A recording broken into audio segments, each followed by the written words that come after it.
Mental health includes our emotional, psychological, and social well-being. It affects how we think, feel, and act. It also determines how we handle stress, relate to others, and make choices. Mental health is important at every stage of life, from childhood and adolescence through adulthood. Hi, I'm Shawty Scott, and I want you to join me Friday, July 1st, 6 p.m. for the M3 Awareness Gala, brought to you by Marsha's Mental Movement. This will take place at the Majesty Event Center, located at 900 West Bow Street in Tyler, Texas. Attire for the event is all black formal, and you can purchase your tickets now on eventbrite.com by searching M3 All Black Gala. That's the M3 Awareness Gala, Friday, July 1st at 6 p.m. at the Majesty Event Center in Tyler, Texas.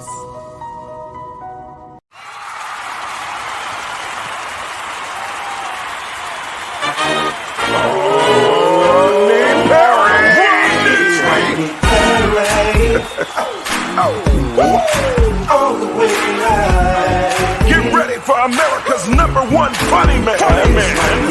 What? Hey. Make some noise. Ladies and gentlemen, from LA to New York, Chicago to Mississippi, let's give it up for America's #1 funny man, Rodney.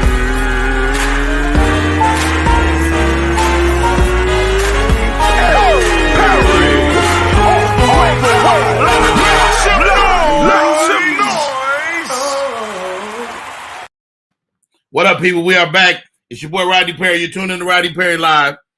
Shouts out to Mike, Sean, and the Takeover Legends. I popped in on their show last 15 minutes or so. Had a rousing conversation. Nikki, white chocolate, trying to get a meal. We will expound on that over here for a little while. Roy G is in the place to be. Hey, man, I love the intro too, Roy. LeBaron is in the building. Good morning. Having to catch the show on replay.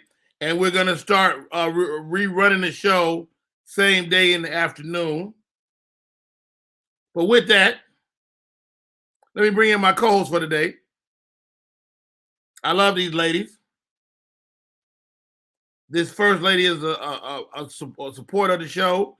Whether she's on or in the peanut gallery, she's always having fun with us. Michelle C is in the building. Candy Kitchens TV. What's up, Michelle? Hey, y'all. Hey, y'all. Michelle, first of all, let's figure this out. Mm-hmm. How's your hair always incredible?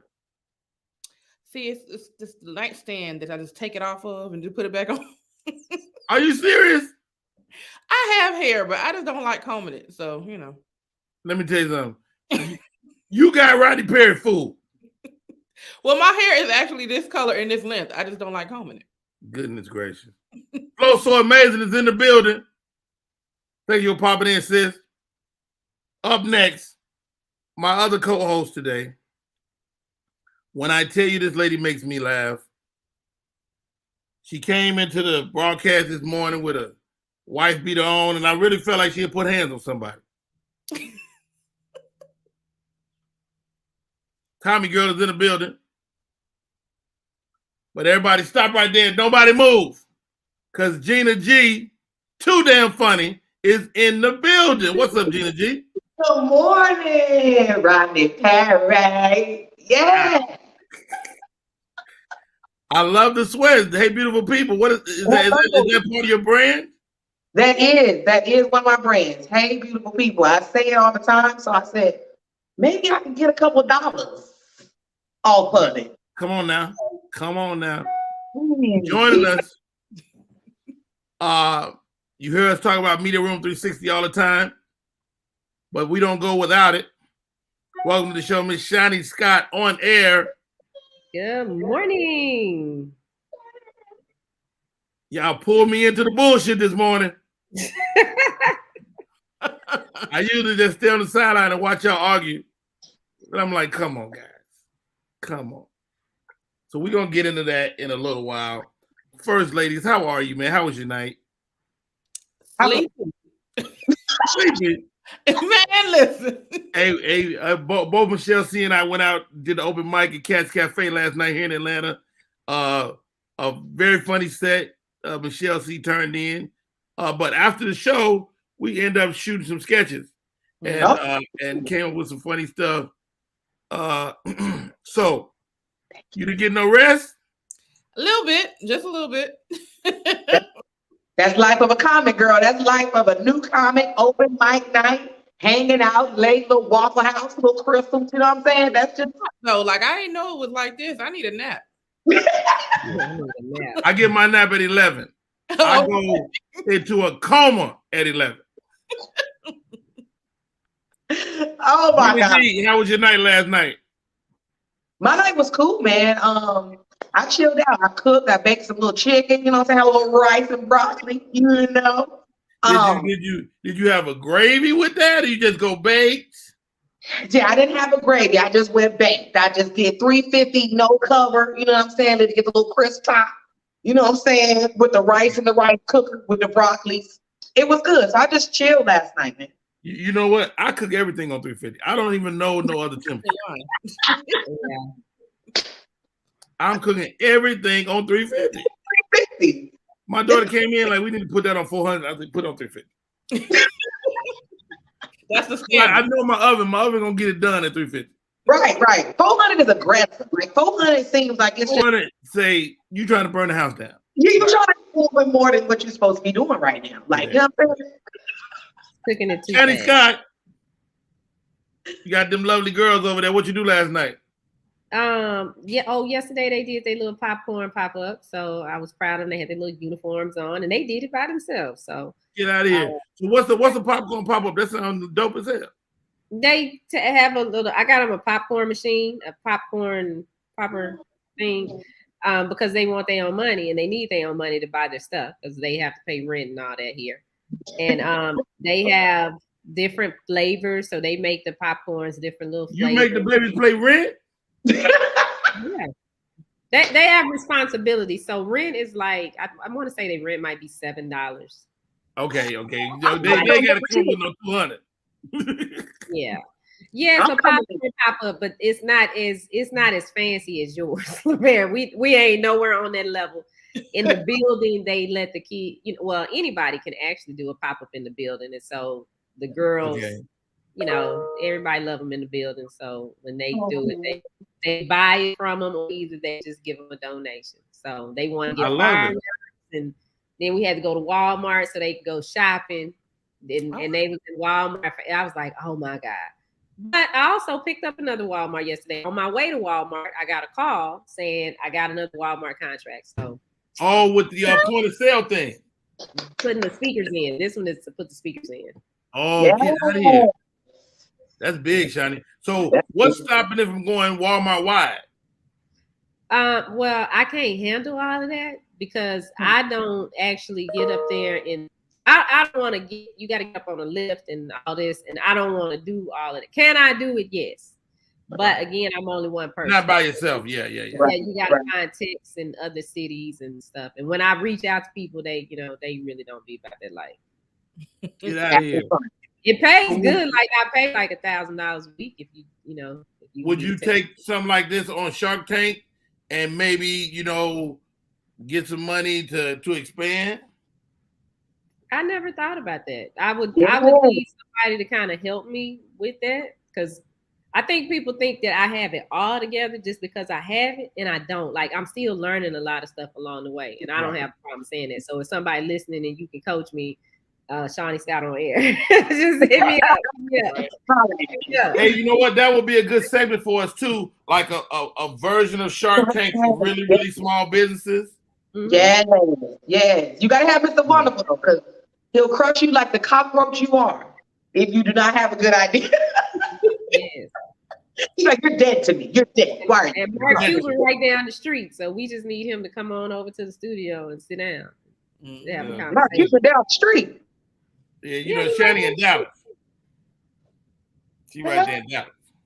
Well, I'm coming over anyway. I mean, her rent only $7, so I'm coming. Get your $7. I'm gonna give you your $7. Like they bills come to like $19 a month, but I put it in their savings. Oh, Wow, that's dope. That's dope. It's a trip I was thinking about just that this morning. So my 21-year-old started a job today. Wow. Go And I'm just a dad, man. I'm just so like, your kids got to go off into the world, but you're like, yo, you a security guard. What are every movie I ever watched, security guard get killed in the first scene. Oh wow, that's They were chilling in a little shack. They didn't get killed on Friday. They was running, you know what I'm saying? You know what? Thank you, Gina. They did make it through the movie. Okay. Yeah, I needed that because I didn't see the people taking. Yeah, okay. Yeah. So my other daughter is working. She's 19. She's doing daycare. She works at a daycare facility. Okay. That's what you need to be scared of. Them kids is crazy as hell. Why you playing? And so it's just me and Roxy here. My wife is going out. Everybody leave in the morning except me. I'll be laying in the bed, sleep going. I'll be like, maybe I should get up. Nah. I miss them all being here too, though. Yeah. Yeah. But it's either here nor there. Let me ask y'all this: have anybody saw the Martin reunion? Yes.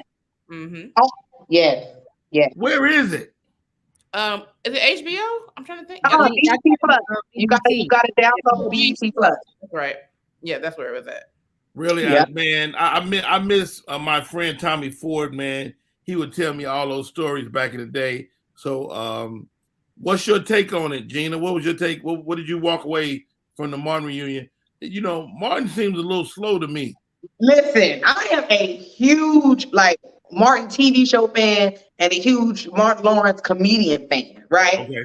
And that reunion, it could have been better, for one. Martin did seem a little slow, for two.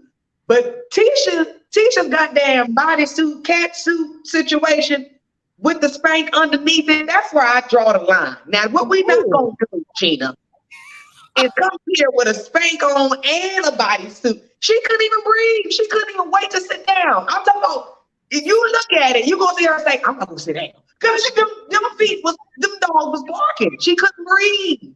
So although that hurt my heart, the Tommy tribute was really, really good. I forgot the gospel singer who sang, but she had me crying. She had me crying. I was crying. I was crying. So, but it could have been more Martin-y. I don't know how to explain it, but hey, it's been 30 years. I think it's the fact that he slowed down a bit. That it's hard for him to be Martin. Yes. The Martin we all know and love. You know what I mean? Yeah. And he was slow. I don't know. I hope he's all right. You know what I'm saying? He could be. I think he's getting better. Okay. I think, and I don't know this, but I think Martin had a stroke. As a stroke survivor myself, he has the signs of a person that went through some sort of brain trauma, and it takes years for it to heal. So I think he's healing from it. But wow, I'm not about to do this with you. I was like, but Tisha kept interrupting folks talking, and Jesus. But Cole looked good though. Cole looks great. Yeah, Cole looked good. Cole could have done something. Tommy told me a story. So I always look good. Tommy told me a story. Tommy said that, listen, when Cole would come do the circus here, the Universal Circus, me and my daughters got a picture with him. People say, y'all look like a nice family. But he has a family. He has a family. So no. He has a couple of families. He raised Bobby Brown kids. Well, Bobby couldn't do it at the time. So yeah. You know what? So Tommy told me a story that at one point, so Martin, Urkel had blew up. And he said Martin would come on the set, and when dudes would do really good, Martin like, look, ain't gonna be no Urkels in this month. And that was aimed a lot of times at Cole, because Cole was so funny that it was a threat to Martin sometimes. He's a very talented actor. They were saying on the reunion that he's been acting since a little boy, and of course they showed clips and stuff, but they've all known each other. I think it's Cole, Tashina, and Tisha since they were like 12 years old. That's what they said. So they're all children, yeah. It was pretty dope to see Cole get his little shine. You know, he was always the clown. Yeah. So, he's a good dude too. He lives here in Atlanta. His mom is wonderful. Michelle C., what was your take on the whole Martin thing? I liked it, but when I see reunions, I want to see like a show. Like, you know how they do like a reboot or whatever. So I wanted to see like a little segue of like something that happened after, and then go into like the talks about, you know, what we did in the past or whatever. Just something like, just give us a little bit of Martin and then go into the reunion. But overall, I thought it was pretty dope. Okay. Did you see it, Shani Scott? I haven't watched it, and mainly because it's on BET Plus, and I haven't taken the time to download. I'm like LeBaron. I'm sick of getting the network every time something new come out. Yeah, and it's $3.99, and it's $3.99, just so you know. So be ready. Well, give me that hookup because mine was $9.99. Oh, shoot! Wait a minute. You were in Atlanta. You know, Atlanta's BET is different. That is a fact. Okay. The BET is definitely different. Well, I need the passcode. Just give me the passcode. I thought. Yeah, send me your credentials. Whitney Griner. I don't know if y'all seen this. Whitney Griner is set for a trial. Dude, look at this. This is crazy to me. It looks like she's going to trial on Friday. She could face years in prison. Oh my God. In Russia. And this is so sad. I mean, Shannon, you brought up a great point. Like, if the WNBA was taking care of her, she wouldn't have had to go overseas to even make ends meet. Okay. Right. Because she's contributed so much from Baylor to, this is a girl that I followed, you know, from Baylor all the way to her NBA career. It doesn't make sense for them to even have to go over there and do that. Our NBA players don't have to do that. Yeah, but I mean, I don't know. I mean, I agree with you. Like you said, maybe the NBA could subsidize the league where the ladies don't have to go overseas and play. But you got to know better than flying around the world with those cartridges, man. They tell you.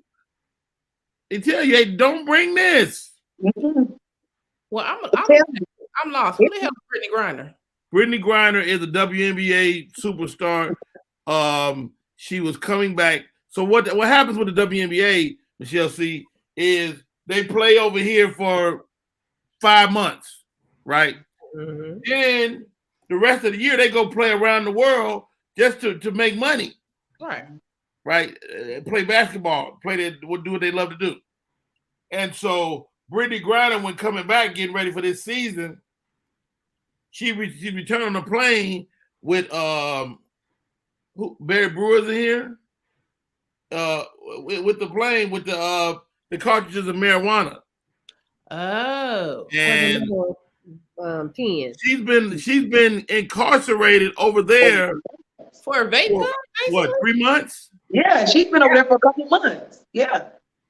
And so the latest last week or so was her anniversary, and they promised her that she would be able to communicate with her wife, and she wasn't able to do that either. So it's really tough, man. They're gonna make an example. I feel like they're really trying to make an example out of her. Seriously, because first, how much did she have, y'all? Was it like a bag full of cartridges, or was it one? I don't think so. It was like personal consumption. It wasn't like she was trafficking to sell, right? So this shouldn't even really be. This should be a trial and time served. Now get the hell on. I don't understand how she's facing years for a dang on pen. I think they're using her to get somebody released, like some political, person that we have. Yeah. Well, she in Russia. So it's a lot going on in Russia right now. If it was Tom Brady, he'd be home. I'm just saying. Tom Brady would have never done it. With his pen. He would have been home. Tom Brady would have smoked his pen on the way home. And that's what he should have did. With his ring on his finger. This is Brittany Griner. She's probably the only. I think she's had a distinction of being the only woman to dunk during a WNBA game. No, she's not the only one because Lisa Leslie did it first. Did she? Okay. Yeah, Lisa Okay. Leslie did it first. She ain't no Lisa Leslie around the face area. I know that. She's pretty. She's pretty, though. I think they're Who both. said that? Who said that? Who said that? Lisa and her are both pretty. She's a pretty girl. She's a pretty girl. Johnny Scott. What? She's not pretty. Who? Brittany? Brittany. She is a beautiful girl in person. She just be looking rough sometimes, but she's a That photo you got up there, that's not a cute picture. That's a pretty girl. She just be looking rough sometimes.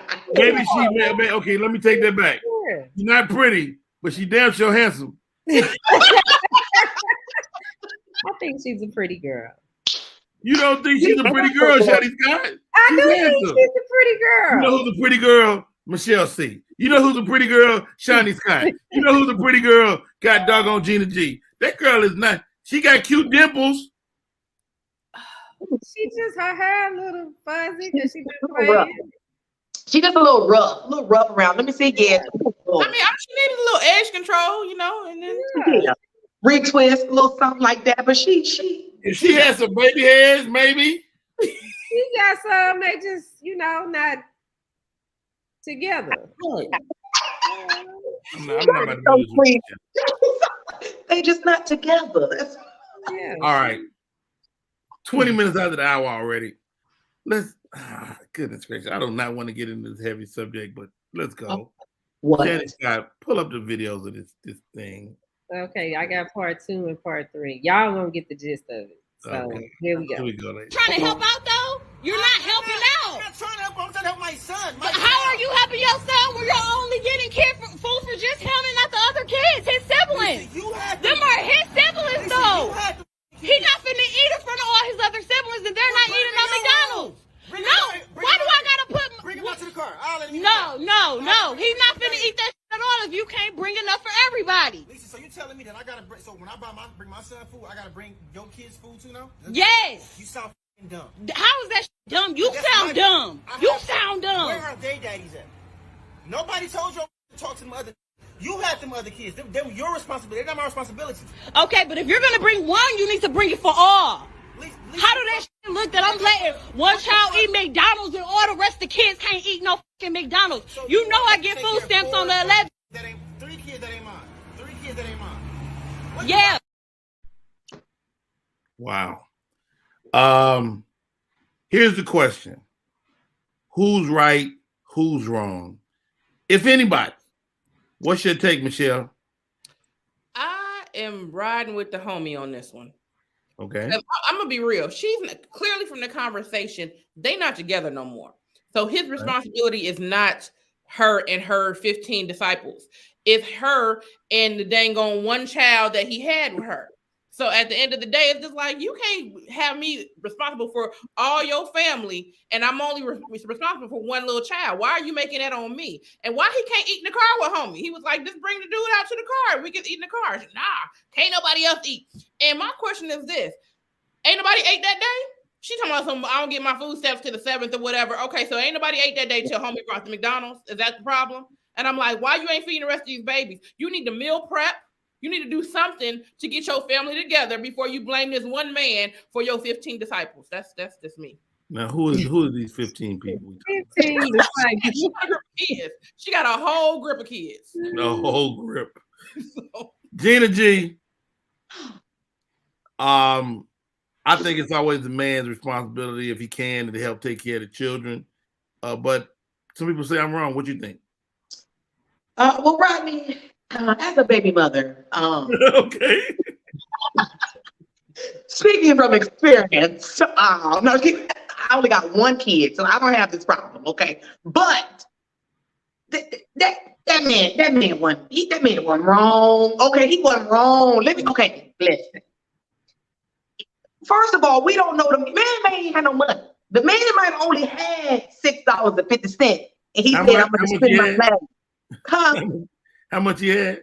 He had $6.50, right?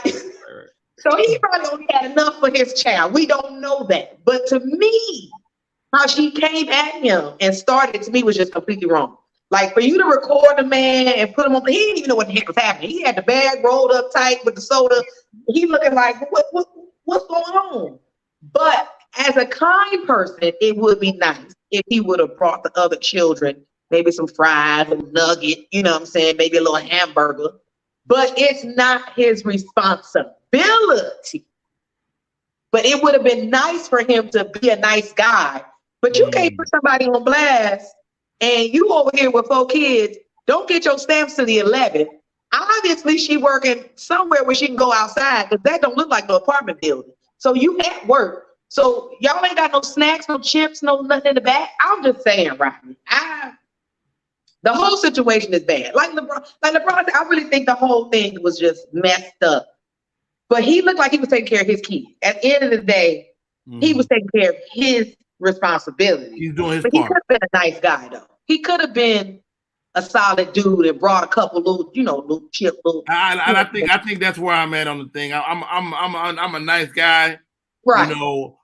My son's sibling loved Rodney Perry because I would do stuff like that. Now, if I couldn't, I wasn't never unable to grab my son and be like, "We about to go." Right. I didn't have to make no announcements. Like I don't get that part. That's where they lose me in this whole situation. Okay. Excuse me, Kenny Scott. What's your thoughts? I think he should have brought food for all of them because we talking about kids, not her. He's not feeding her. We talking about kids. My issue with the whole, well, bring him out to the car.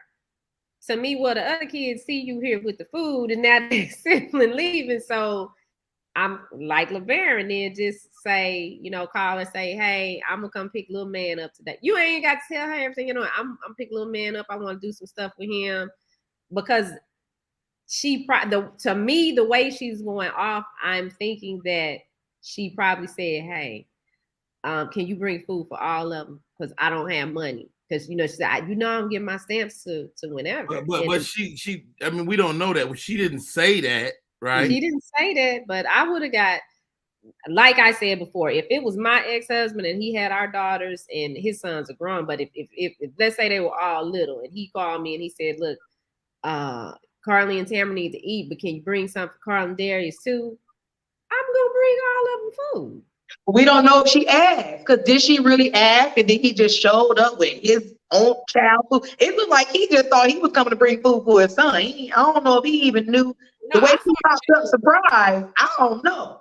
I saw the video in its entirety, and she said he do this all the time. So that means, okay, he clearly comes to only take care of his child. So now she would, I'm gonna catch you in the act and say, okay, food for the family, or whatever the case may be. But it ain't his family; it's your family.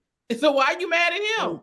I agree with LeBaron says it actually is his responsibility as a man to know that bringing something to one child will cause problems of jealousy with siblings. Man, but that ain't my problem. I mean, that's the way I was looking at it too. But talking to Mike Sean, I try to always be open-minded and not completely ignore the other side of it. And so as I'm unpacking the other side of it, he doesn't have to, but just on some man shit, you just do. That's just some shit you just do. Mm-hmm. Yeah, but what their relationship like? Maybe it don't sound like they have the best relationship as a, you know what I'm saying, as a baby daddy. And I will say this. Jay Black is in the comments. Rodney said the dad was a horrible person. And I believe that. I'll stand by that. I'm gonna say he's a horrible person because on some man shit, that's what you do. But he didn't marry her, so why he got man? If he signed up for that, I married you. That means I married you in your package deal. Mm-hmm. If I'm not messing with you like that, I'm only responsible for your that one child we created. She even said in the video, she was like, "You know what you signed up for?" He was like, "No, I didn't." That could have been a one-night stand. The way he was talking to her. That could have been. Obviously, it's the oldest kid. Obviously, it's the first kid because the way it sounds is like them kids came after me. It wasn't like it don't sound like he met her with 2 kids and then they had a kid. Then I could see him buying food for those 2 because he knew those 2 children. You know what I'm saying? And then he had a kid. But if he had the first kid and then them other children came after him, girl, you forcing your son to be the man. Because your son is gonna be like, my daddy got us some food, guys, and he gonna give his siblings part of that food anyway. Right. Hopefully he would do that. But you don't know, Rodney. Some people's daddy picked them up on Saturday, and the other kid's daddy, they be sitting on the porch till Monday. What that ain't whose fault is that? I think that I got the understanding that his son, but what about the rest of them daddies that ain't there for them kids? I got the understanding that his baby was the baby because when she said you knew what you signed up for. Like she had these 3 other kids. No, I'm like, Gina, I thought her baby was the oldest. It really don't matter to me what the adults got going on. It's about the kids. It's some kids that's hungry. Okay, I don't like you, but these kids hungry. So that's a human thing to do. Yeah, I agree. All right, guys. My name is Rodney Perry. You tune in to Rodney Perry Live. Yo, good parents or not, we take care of the babies. Period. Let's do this. Let's take a break. We come back. We get to talk to Team Mo Fitness. Well, y'all better. I already know Gina ready, but me and Michelle, we gonna go off and take a break. We'll be right back. I got an update too. What up, y'all? It's Michael Sean, and I know you want to be a podcaster. You want a successful podcast. You want to give your views and opinions, but you just don't know how to do it correctly. That's why you got to hit up ShawneeScott.com. You want to be on radio, and you want to know how to build your radio career. ShawneeScott.com. She's done all of this. I've worked alongside her for years, and I will tell you the information that she can give you is on a value level that I can't even put a price on it. All you have to do is go to ShawneeScott.com. Your future, right now. That's it. It's Michael Sean. Yeah.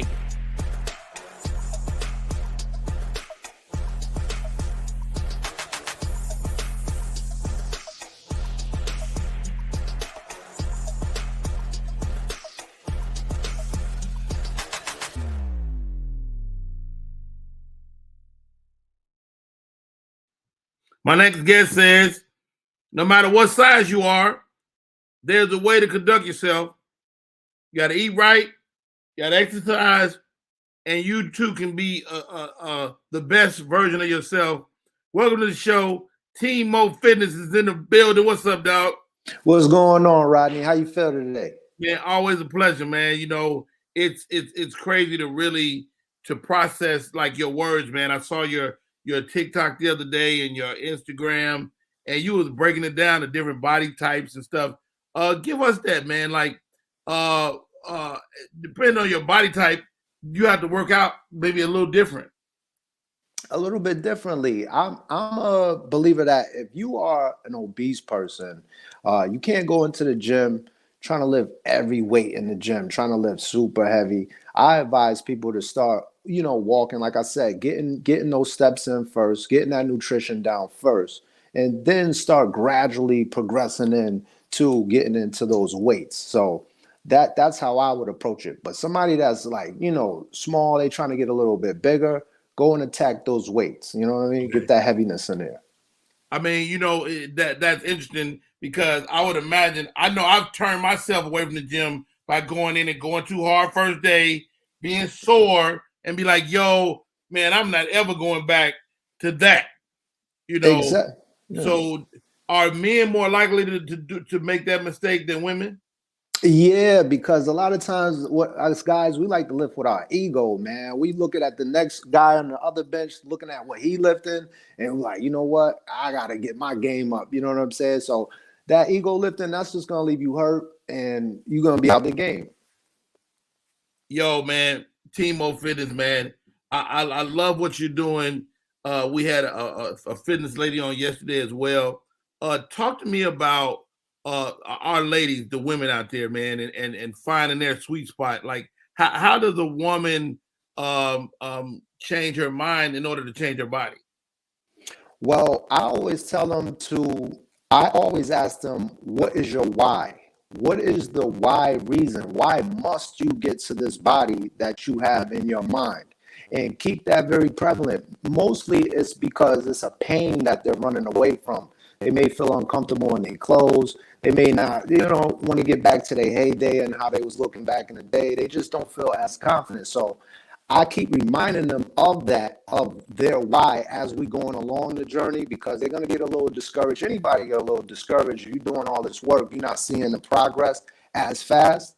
So I just keep bringing that pain point up and reminding them of that, and that's how they keep continuing on and going on. Wow, let's bring in my co-host for the day, Miss Gina G. Too funny. Michelle C. is in the building. Shiny Shot on air. Good morning, ladies. We got a room full of women, dog. I see. First of all, how did you get in this space, man? Because it has to be something special in you to even want to help people this way. Well, I've always been athletic all my life. I started off by playing football, basketball, and then when I got out of high school, I was like, okay, what am I going to do?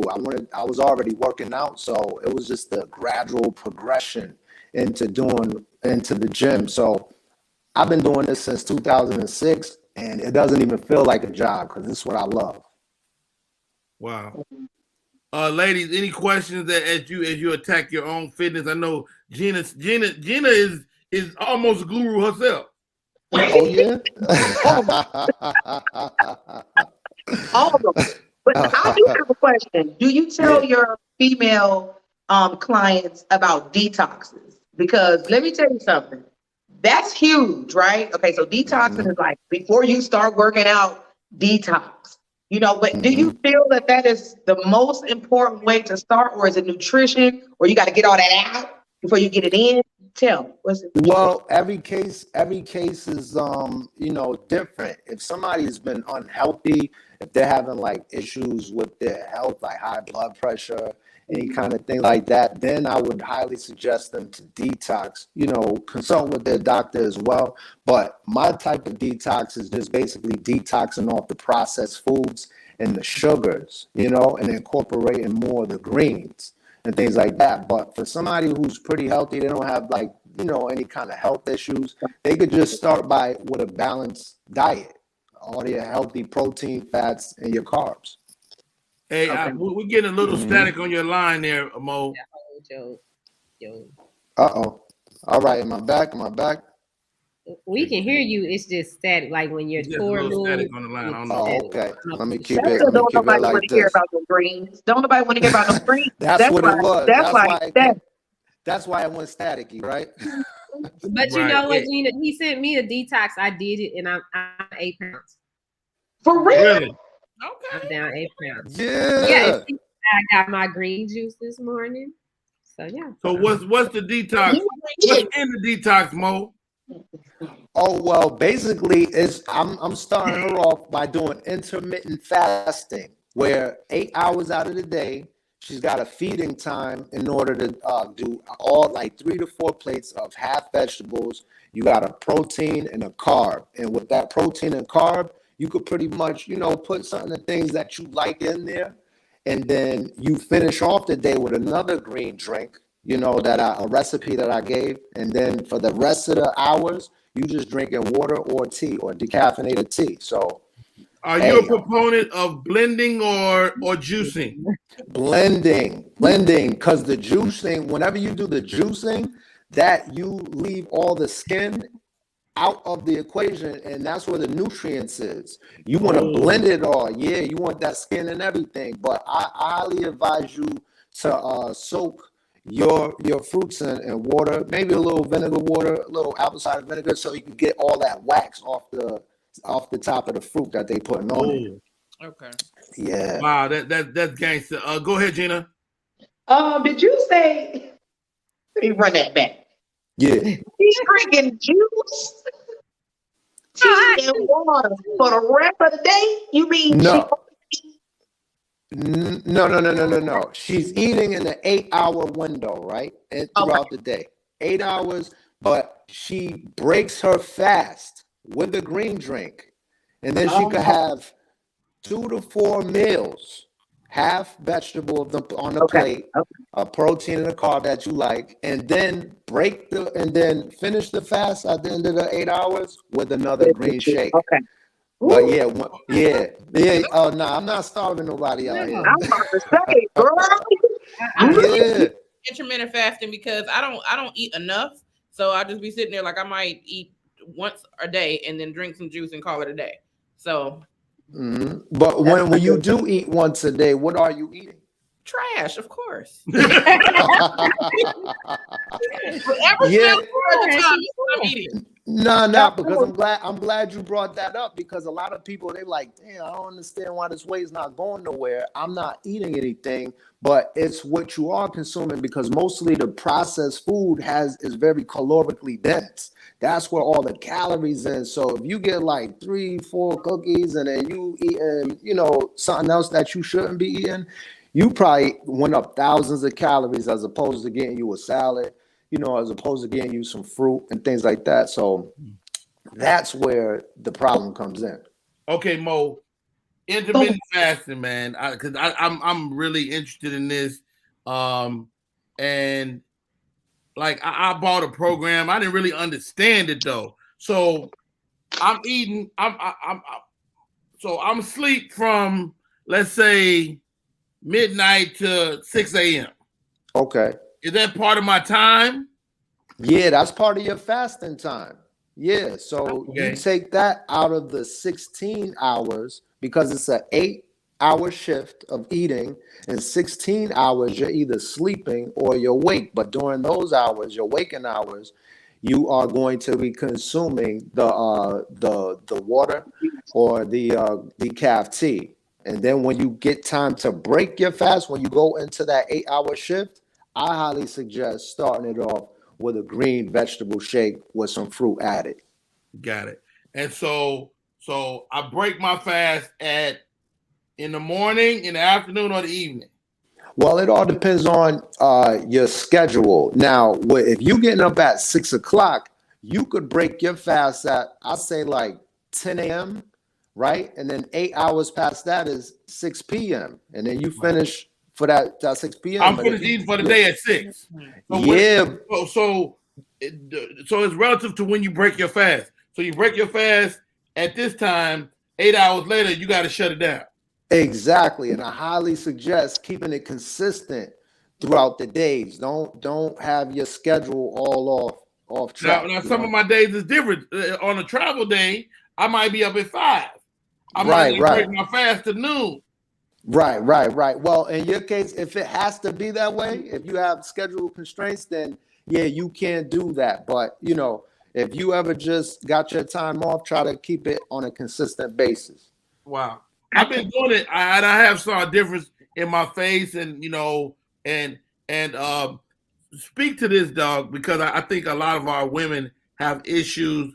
My wife and I, start working out together, and she's like, I don't like working out with you because your ass show results quicker. Right. Well, the reason men show results a lot quicker is because we have testosterone, and that means we can build muscle a little bit more quicker. And when you have muscle on your body, that causes your metabolism to speed up. So you'll be able to burn fat a little bit faster. The women are the bearer of the children, so they have to have the extra fat in order for them to do that. I ain't got no kids. Where my extra fat come from? Yeah. and that's just how. Yeah, it ain't fair, but that's how it is, Wow. Old boy should have brought her a burger too. Old boy should have bought the mama some food. I'm just starving. And she was starving. That's really what it was, because she got the extra fat for the babies. I know that's what it was. Shanny Scott, what you said you had something for Mo? Oh, that was it. I'm down. I'm down my little 8 pounds. I've been. That's good. That's a lot. Well, Yeah. What I have have it taste like? but I don't. It tastes like green apple. But I had it juiced. It's a little girl in the building. I'd say little girl. She's like 13, 14, and she started a juicing company. So they're real big in the building on pushing the kids to do stuff. So I just buy my juice from her. She does green apple, kale, celery, and there's something else, and I think spinach. That's so good. That's good. And then what were you green eating? apple. Well, let me ask you, Shani, did you feel deprived when you were doing your 8 hours of eating? Did you still kind of eat like some of the things you like to? Because that's what I was kind of saying for you to do. Well, yeah, I made my chicken. I did chicken thighs, mushrooms, and rice. Yeah, no. Not a lot of rice. It's not a lot of rice. And then I did have a Slurpee like 3 times in the week. Yeah, but I you still exactly. But see, with the detox, you wasn't going through deprivation, and that's how that keeps you rolling. Hey Mo, talk to me about portion control, man, because like that's been helping me. I've been eating on smaller plates and not as much food. Talk to me about portion control, bro. Well, basically, what you're doing is creating a calorie deficit. And all of these diets that you hear of, whether it's intermittent fasting, the keto, essentially at the base of the foundation of those diets is a calorie deficit. Now, a calorie deficit works like this. If it takes 2,000 calories for you to stay at the same amount of weight, all you're doing is essentially dropping it down a few calories, and you will lose weight. It doesn't even really matter what you eat as long as you are dropping the calories. But don't get me wrong. It matters what you eat nutritionally for your body. Do you understand what I'm saying? Because you want to stay on the healthier side of options so your body could work optimally. But even if you take your calories down by eating processed food, you will lose weight. You won't be the healthiest, but you'll lose weight.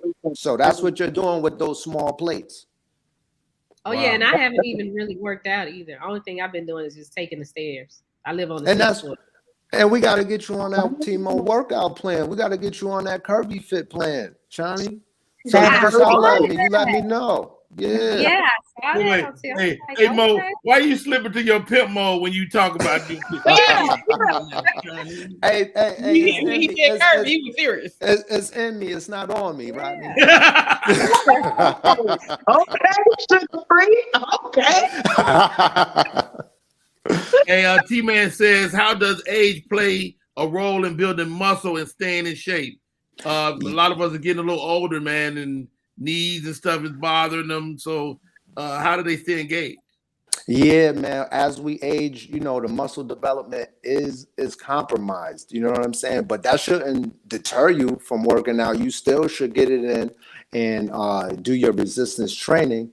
And I was doing a little research too. If you're lacking in vitamin D, especially with women, that plays a role in your muscle development too. So make sure you get your levels checked out there and make sure all your macro and micronutrients is up to par so you can build the muscle and keep getting those results.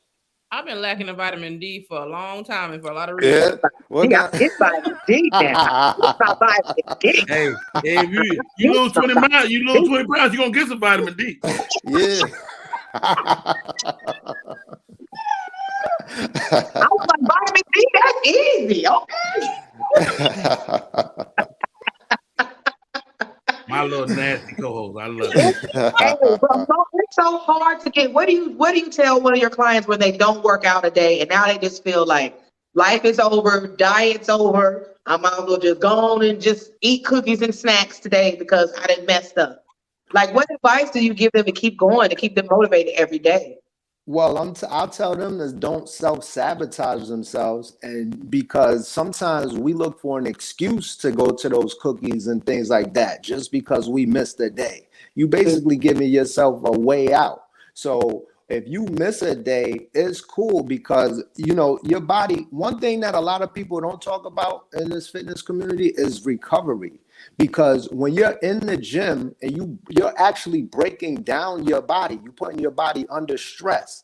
So your body needs time to recover. So working out 6 days a week, 7 days a week and doing all of that, that's too much. And that's how you don't get results, because you didn't allow your body to rest and refeed with that nutrition and repair.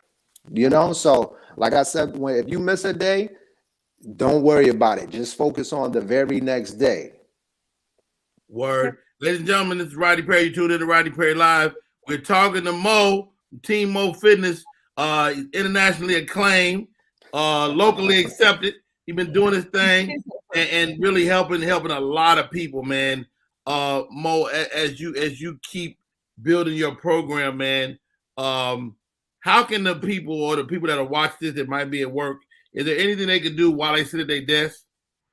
Well, while you sitting at your desk, like I said, we did a little stretch yesterday. I mean, the last week I was on where you take your right ankle, you put it up by your knee, and you know, like when somebody's sitting down, they cross their leg.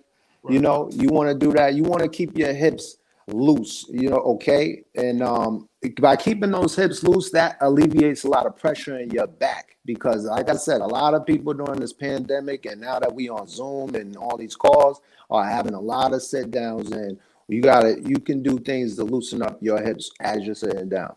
Michelle, can you grab your foot? Yeah, can you do that, Michelle? My ankle. Yeah. I'm scared I'm gonna fall out this chair if I get back. Or you can sit back in the chair and hold your knee up. Hold the other knee up as well. You're trying to kill me. Yeah. Well, that's why you need to be doing this, so you can alleviate some of that pressure. I do take a swim class to help with it, though. I like that. I'm all about that's that. Dope. What about yoga, man? Is yoga a good way to stretch? Yeah, man. Yoga. I'm totally in agreement with yoga. And the reason why is because a lot of people lack flexibility.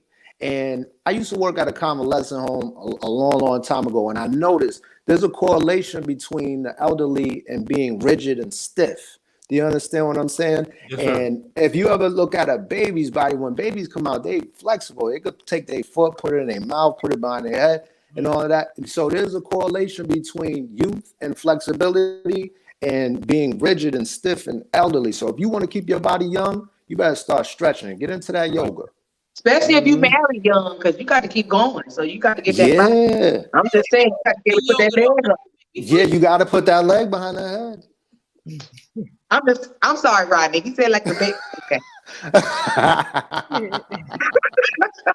I tried to get sleepy. I fell asleep. I gotta find. Okay.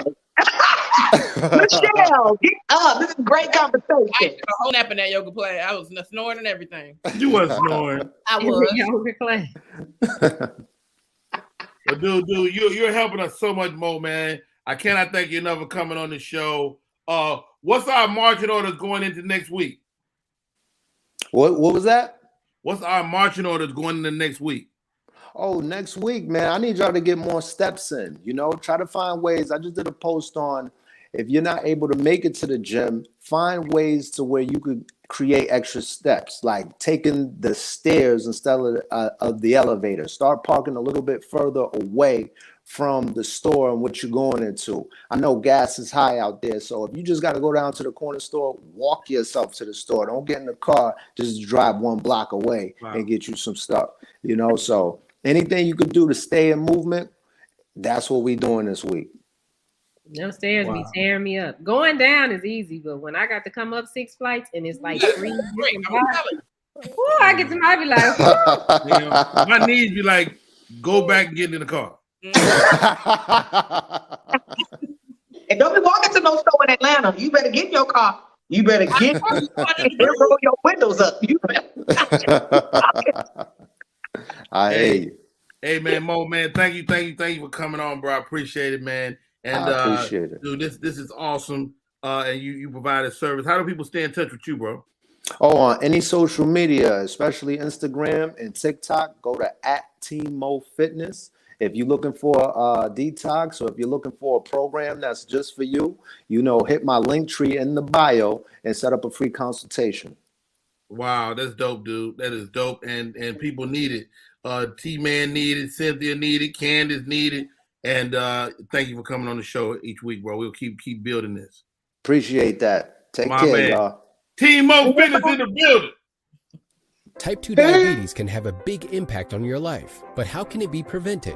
Well, the first step is knowing if you have prediabetes, a serious medical condition that puts you at high risk for type 2 diabetes. 1 in 3 American adults has prediabetes, but more than 80% don't know they have it. The good news is, prediabetes can be reversed, and for many people, healthy changes in their daily routine can make a big difference. Take the 1-minute risk test today at doihaveprediabetes.org. Want your book or music to be published? Skip the confusion and rejections from others. Let BePublished.org publish and promote your work for less. BePublished.org handles it all, from cover design to worldwide distribution, with high quality and fast turnaround. You even keep rights and royalties. Everything was perfect. You made my dream come true. My book and CD look so good. Call 972-880-8316 now. BePublished.org. 972-880-8316. We are back. My name is Rodney Perry. You tuned in to Rodney Perry Live. Hey, Johnny Scott on air. I am here. I'm getting Do we here. got Yes, we do. We do. We have All right, joining us, my co-host for today, Gina G. Too funny. Michelle C. in the place to be. Michelle C. First of all, I don't think I've told you this, but you are doing your thing out here in these comedy streets. Oh, thank you. Yeah, I've been watching. I'm trying. I see what you're doing. And how about this? Let's ask Uncle Rodney. We're gonna hear the story, and then we'll probably take a break and go back to the top of the hour. Okay. Dear Uncle Rodney, I am a Black female living in Morningside in Atlanta and have a question. Am I wrong for only wanting non-Black friends? I was fortunate to go to private school from kindergarten to my senior year in high school, attended an Ivy League university, and work in a prestigious company in downtown Atlanta. My entire existence away from my family has primarily been around non-Black people. When I try to hang out with Black people, they are rude, loud, and accuse me of being too white. I love who I am, and I don't think I'm wrong for my position. How can I get people to understand I just really don't like Black people? Wow. I think I can get to the bottom of this in 3 minutes. Gina G, you go right ahead. What's your thoughts? First of all, the best way to get friends is stop calling them your Black friends and stop saying you don't want no Black friends. That might be the first step, and just call them friends. You know, might want to lay off the Black and white situation. But you know, I do understand, though, sweetheart. I do understand, but not all of us are loud and rude and ghetto. So what I would suggest her to do is go to places where, you know, we are there, not only, you know, and we have sense, because there's different places in Atlanta I know that you can go to where it's different caliber of Black friends. So I would suggest her to go somewhere, maybe Buckhead-ish, Alpharetta-ish, Kennesaw-ish, you know, and stop trying to go downtown. Then she'll be all right. Wow. Michelle C., what's your thoughts? She don't like niggas. She like Black people. She don't like niggas. That's the difference. Whoa. So that's what it is. Because I got friends that's like that. Like, I don't want a ratchet Black female. And I get it. You don't want someone that's ignorant and ghetto and whatever, what have you. But there's normal Black people that act just as classy as she is around her other friends, her whatever friends. So yeah, just stay away from niggas and you'll be all right. You know what? White is right for a certain amount of our culture. White is right. And it's not that there's Blacks and there's niggas. The problem is you, ma'am. White is right in your head. So Black is never going to be right. It's never going to be right. As long as you live a certain way and Black is ratchet, Black is, look, let me tell you something. One of the great things about living in Atlanta is the connection to Black culture, the connection to the civil rights movement, the connection to Martin Luther King and Ralph Abernathy and all these men and women that shaped the movement. How dare you? How freaking dare you? So the initial question is what, Shani? How can I get people to understand that I just really don't like Black people? Don't worry about it. Stay over there. Stay over there. And we'll be here when you come back. My name is Rodney Perry. My name is Rodney Perry. You tuned in to Rodney Perry Live. We'll be right back. Oh my God. Rodney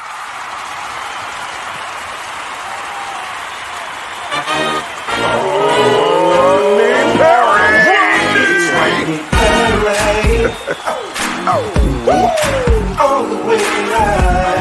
Get ready for America's #1 funny man.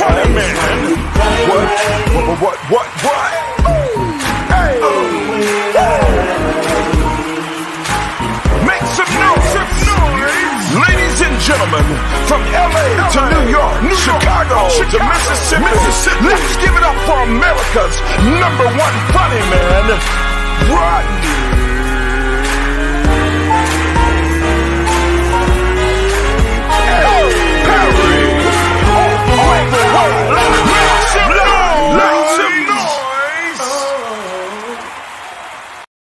We are back in full effect. My name is Rodney Perry. You're tuned in to Rodney Perry Live. I don't know if y'all saw this. Let's get my co-host up here. Media Room 360 is in the building. So Ray J. Oh God. One note. Oh my God! So Ray J had a crazy week last week. Mm-hmm. He did the verses, and he came up short of his own voice. He did. He was definitely Brandy's brother last week. It was. To the baby's born. To the baby's born. Oh my God.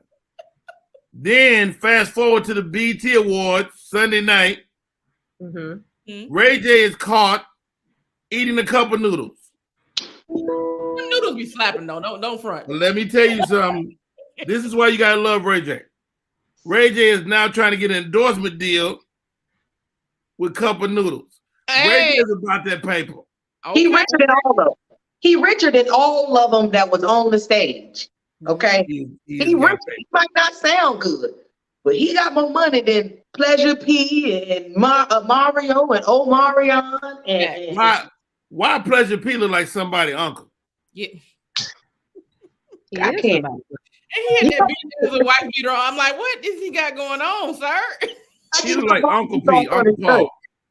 Taking the shirt off.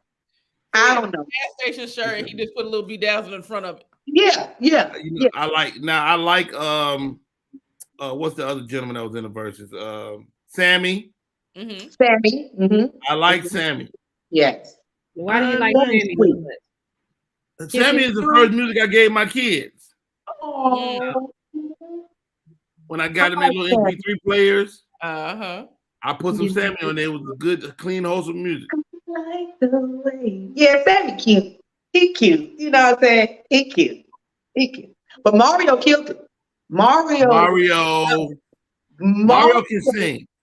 Killed it. He can Mario sing. flat out can sing, like, you know, like, don't get me wrong. I like Omarion. He's a great performer, but he can't sing like Mario. He can't sing like Mario. But the crazy part, verses is not even about who can sing. Verses is supposed to be about who has more hits. And thank you. Omarion got more hits. But Mario outsang you that didn't nobody even want to hear your hits. We didn't even want to bump. We didn't want to bump. Did Omarion have more hits than Mario or B2K? Or no, wait. Or are you thinking of B2K having more hits than Mario? But don't you get to sing them all? You get to sing them all. When it comes down to album per album, Mario and Omarion about the same. I don't think so. I think Mario had a lot more hits than Mario by himself. Even on Mario had two. He had Icebox. He had Icebox. He had Speeding. He had Post to Be. That was a collab though. But that that's where it's going down. That's 4. It was some other. He had a grip of songs. The only song I know by Mario is the one he did with Gucci Man, and the one with his nose is spread open because he was talking about how he can breathe, and we know you can breathe with that big nostril. And then he had the other one, "Let Me Love You." He got 3. Let Me Love You, and then he had the other one that Usher was supposed to sing. It was Usher's song. Come on. I don't know that song, but Mario's nostrils was like this. Like it was like, I can crying out to me. Girl, I get hit for me, for me. Here's the question, ladies. Is it better to sing really well or to have hits? Hits. I need someone to pay my bills. I don't give a damn about the singer no more because does the hits pay the bills or the singer pay the bills? Which one makes the profit? Hits pay the bills, I think. Hits pay the bills. And Mario has kind of been in the dark until verses.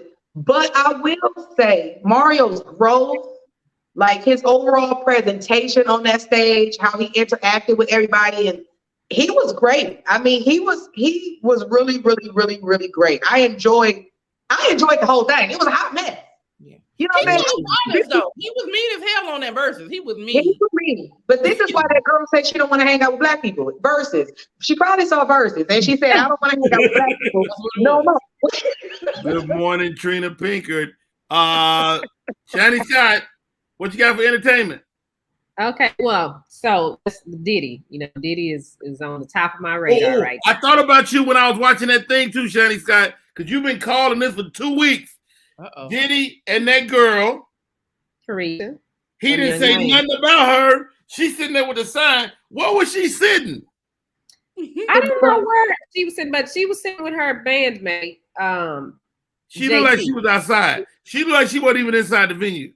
No, she was inside the venue. JT and Young Miami were sitting there together for the BET Music Awards. And when Puffy was on stage, she held up her sign, "Go Poppy." Now, she has been getting drugged because she thinks every woman in the room except for her. Mm-hmm. My argument has always been they've never said that they was boyfriend and girlfriend. They dating. They having fun. Twitter took to her really bad. People have been calling her stupid, saying that she is notice me, Diddy. But she responded. She responded because she said,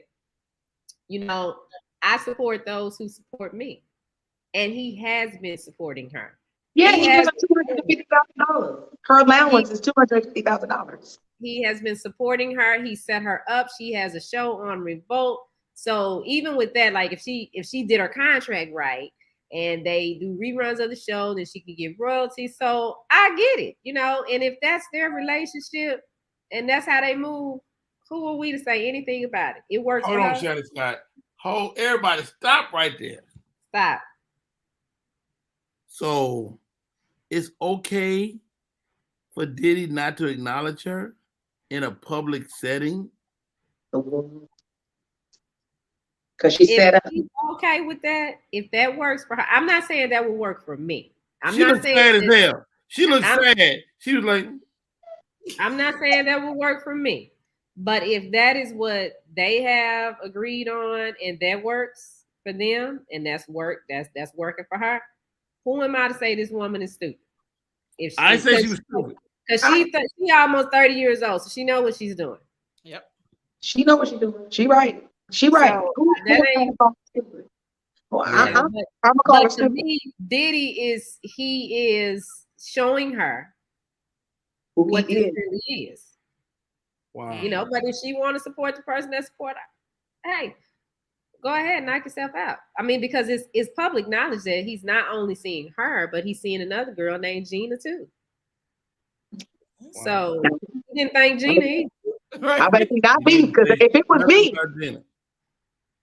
me, we would have had matching shirts and signs together. So it ain't this Gina. How about this though? I thought this was great, P. Diddy, and you might be covering this already, but the $1 million to his alma mater and to Jackson State. Yeah. How about that, ladies? Was that not incredible?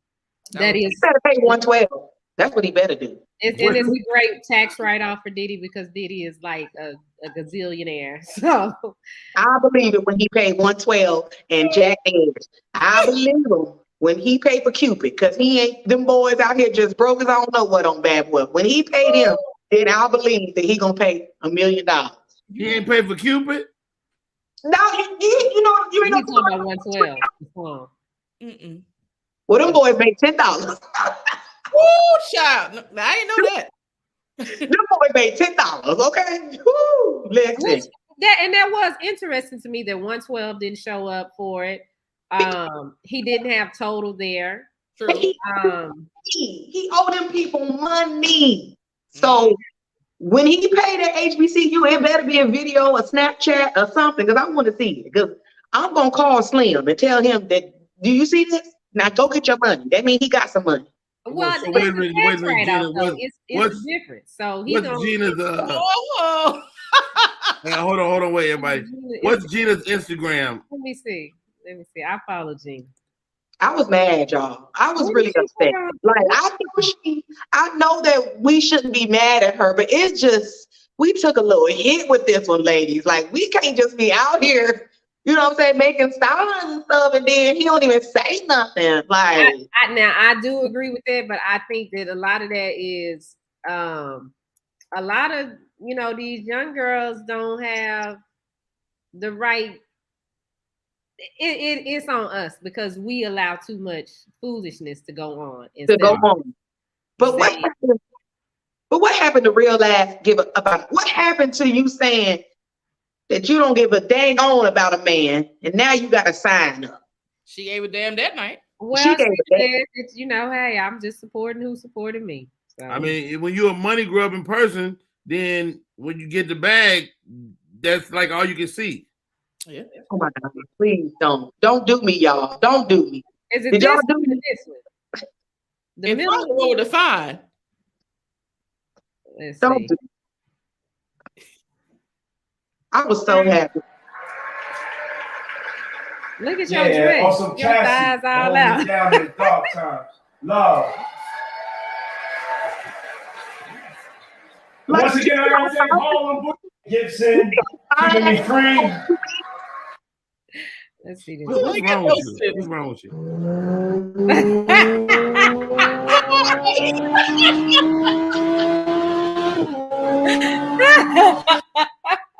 She drove home mad as hell. You hear me? What's wrong with you, Gina? Oh, mad as hell. You hear me? She was like, okay, so that's how you go back. You go. That's what we doing.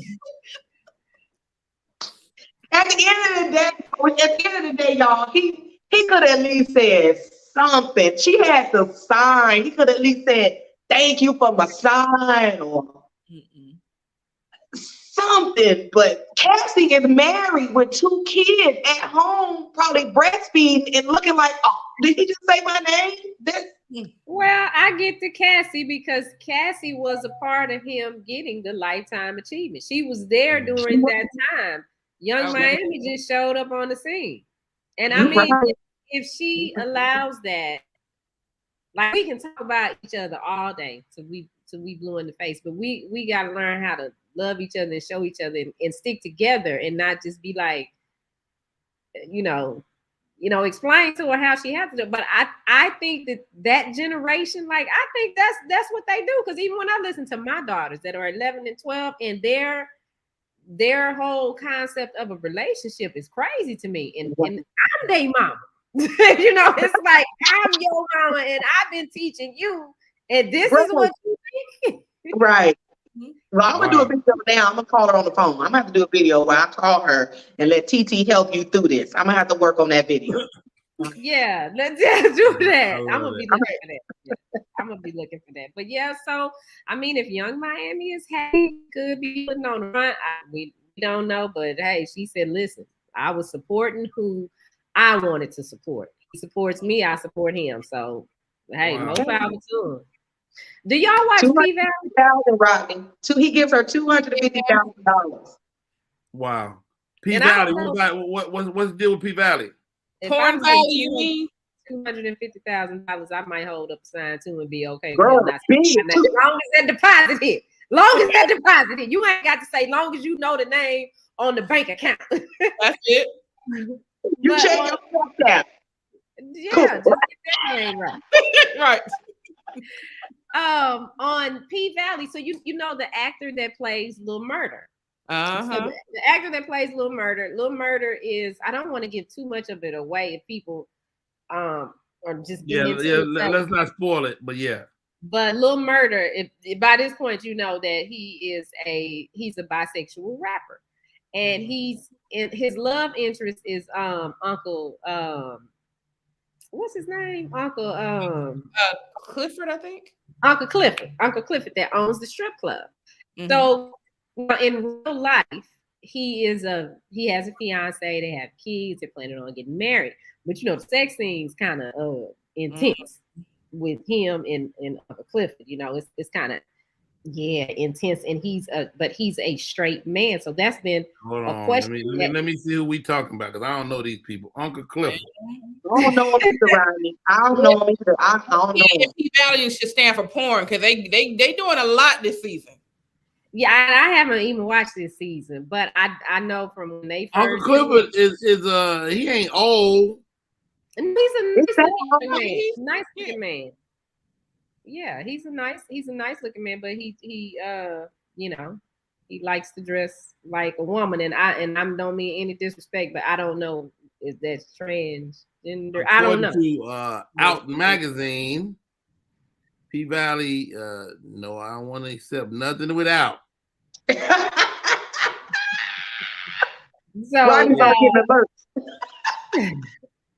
So Little Murda in real life has addressed the allegations of him being homophobic, which he's not, but it came out that they have body doubles. There's a lot of body doubles on the set, even the girls, the dancers, because they can't do all the tricks. So with a lot of the scenes, it's not him doing it, it's a body double. Okay. And should he be getting I mean, do we call him homophobic because he don't want to do a sex scene with a man? Look, no. If you not getting away, you doing something, and I'm not saying he's homophobic, but he's homosexual. Yeah. It's enough. Like, this is my thing. It's enough gay actors out there to do the gay roles. Why you gotta find a straight guy to do the gay role? I don't get it. Exactly. But he got a body double to do the sex scene. He's not doing the sex scenes. His body double. If they think you're doing it, you're doing it. That's what I'm saying. Why would you want to be portrayed that way if that's who you are? Yeah, perception. The check. True enough. The check. Look, what they pay for the love of money. But I'm not gonna be. I don't know if I could be. I might could be a lesbian with a body double though, because I'm probably not really doing nothing. But is he kissing them? Did he kissing them? Oh yeah, they kiss. Girl, you doing something? Baby, you doing something? Down on P-Valley. You doing something? Yeah, you can't kiss me in my mouth. There you go. You know, like my wife be getting mad at me. She be like, you don't need to be out there kissing no woman. I'm like, I ain't kissing. I mean, I'm trying not to kiss nobody, but if I had to, I kiss a woman. Hell yeah. Right. But I'm not. You know, it's like it's a new world we live in, and you got to make those decisions before you get on set. Yeah. Well, that's like on All American. There's a young lady on there that, well, she actually is a gay lady, but her character is gay, but she's never. Oh yes, she has. She did have a scene with a girl, but she's really gay in real life. So yeah, but it ain't the same, ladies. I'm sorry, it ain't the same. Gay dudes and gay women totally different. Right. You can kiss a woman. I'm gonna tell you what.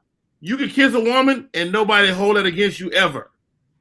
If a man, like Denzel told Will Smith, don't kiss that man in 6 degrees separation, and he never did. They came in and they cut away and they came out. So he never kissed a man on screen. He said, man, if you do that, you can never come back from it. And so that's the tough part for guys, men in that space, because you go in that space, ain't no coming back. Well, Rodney, as an actor, someone that's professional, like, have you turned down any roles having to do something like that? Or do you consider acting? Thank you for asking that, Gina. Okay. So I get a call. What's the name of that show? God dang it. It was one of them church shows. Mm-hmm. Right? And so I get a call. I'm legitimately busy.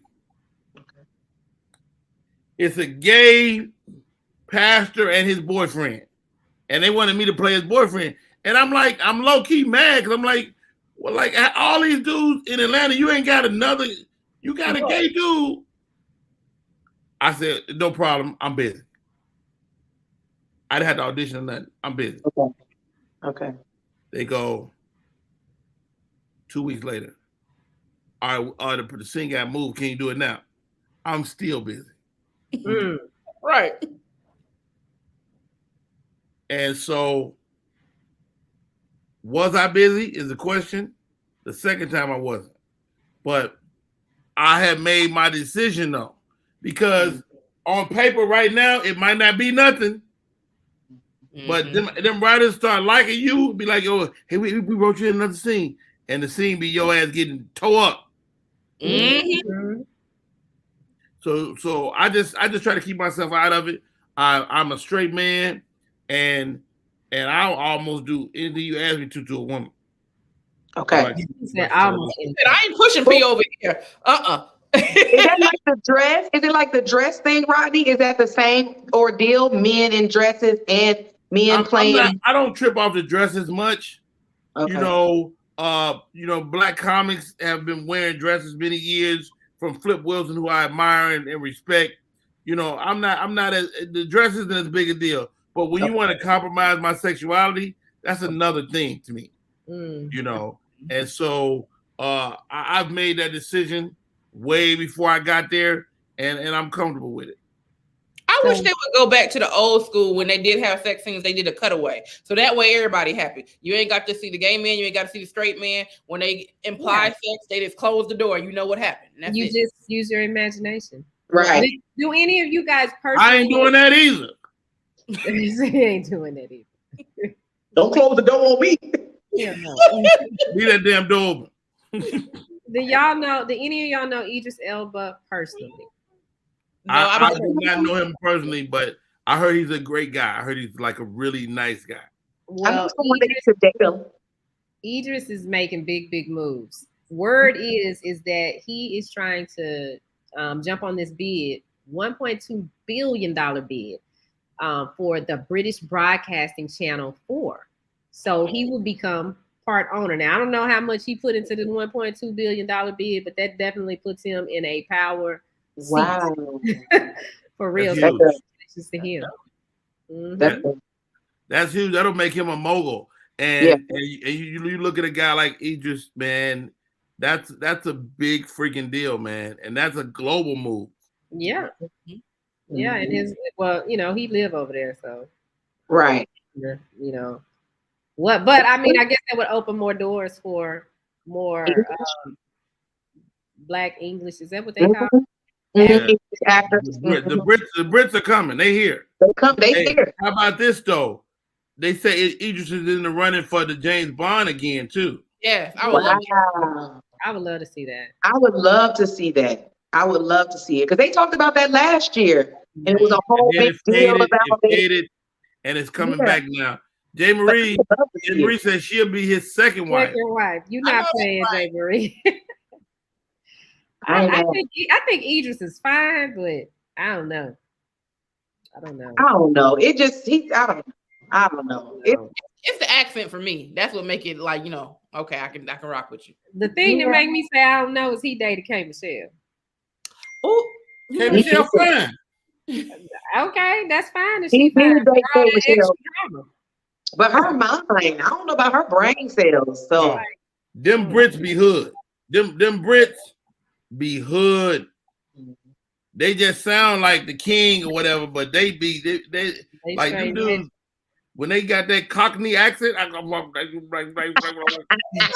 he's straight hood. He probably loved the OK Michelle. Okay.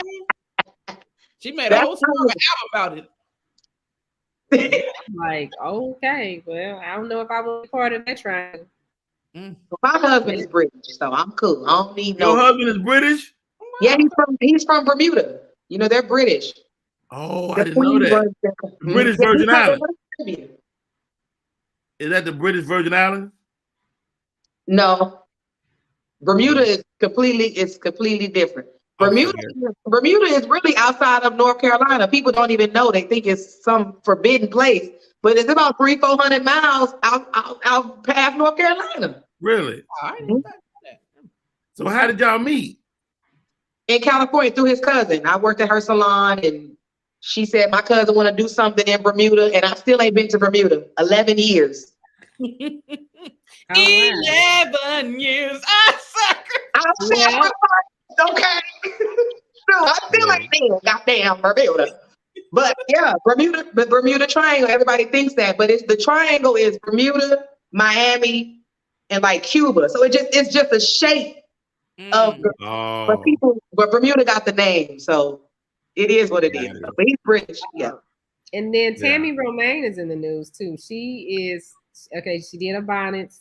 She's done the whole thing on social media where she gives the advice on how to be a side chick. Hilarious. So now VH1 has signed her. She has a show that's coming out called Caught in the Act. The name of the show is Unfaithful. And what she's doing in this show is she's hunting down dirty dogs and sleazy, sneaky linkettes. So she's going to be exposing people. I don't know if she's going to give them advice, because that would be cool if when she finds them, kind of like on Cheaters, they find them. Right. They kind of sit there and talk to them. But if Tammy could sit down and actually give them some of that advice that she's been sharing with us on social media about how to be a side chick, if that's what you do, I'm not no side chick. Don't apply to me. But I think that's going to be interesting, and I'm happy for Tammy that she has something else to keep her doing. Mm-hmm. Now she's also on the show with the comedian. What's her name? Oh, Miss Pat. Miss Pat. She's also on Miss Pat. So shouts out to Tammy Roman, man. She's doing great. She's working, yeah. She's working. I love Tammy. She working. Now, did she come out a couple of months ago that said her man could get a hall pass because she didn't want to have no babies? Yeah. I didn't know that. Yeah. Because she don't want. She says she's too old to have children, and she doesn't want any more children. She is, but he's younger than her, so she basically like. Go and do a Tristan. Go and get one of these little chicken heads pregnant and diggle your baby. Because I'm not doing it. How you think a baby. Can you keep a man like that, ladies? Can you keep a man like if you allow that? I don't think she even worried about that. I think she could just having her fun and living her life at this point. She begged to marry him though, so she better not be. Oh, he begged to marry her, so hopefully she love him and just trying to please him. I'm married to a younger man, and sometimes you do think about you getting older, and then he wants children and things like that. But I don't really think that. I don't think that's smart, because then you got to. You ain't no Tammy Roman. No Tammy Roman, 55, 60 years old. She is not no 60 years old. Yeah, she's a lot older than me, but I just think that the whole side woman with a baby, I just think it would bring. I don't know. But I ain't say no though. I ain't never gonna say never, because I'm gonna get tired, and I need one of young tenders to come in here. If they can work it out, if that's something that they can, it's not nothing. It ain't nothing I can work out. I don't think. I don't know. I've never been in that situation, and I don't date younger men. I've never been with a younger man like that. Share my man on purpose. I have a friend that's married to a younger guy, he's a lot younger than us, and some things have happened in the relationship, and when she talks to me, I'm like, okay, well, when we were that age, what were we doing? Nobody was restricting us, so you kind of had to expect this to happen because this person has not experienced that yet. Right. Wow. How old is he? Do they give you a pass? I mean, the fact that you got married just don't give you no pass. You don't get no pass on that, do you? I mean, I don't think so, but we talking about human beings, and everybody doesn't have the same BS, the same belief system. That's BS. Everybody don't have the same BS. So that's true. That's true. Because I'm gonna think about it. You gonna do what? I'm just saying I would think about it. Okay.